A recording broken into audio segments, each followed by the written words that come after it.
In our current situation, many of our customers and clients who've been driven indoors due to the lockdown are increasingly relying on the internet, social networks to keep connected.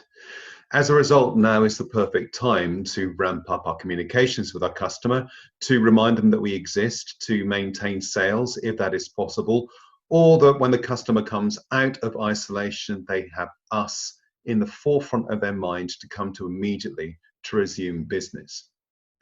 As a result, content is at the very heart of what we need to be doing. People don't engage with platforms, they engage with the content that's put on platforms.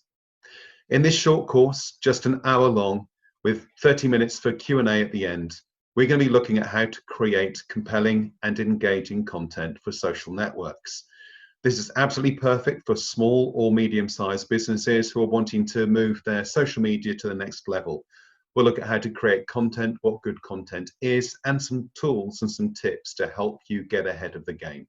If you're interested in attending this course, have a look in the comments section if you're watching this on YouTube, or in the post if you're looking at LinkedIn, Facebook, or Twitter. There'll be a link directly to my Eventbrite page where you can see all the courses on offer and book onto this one if you wish. Thank you very much, and I hope to see you soon.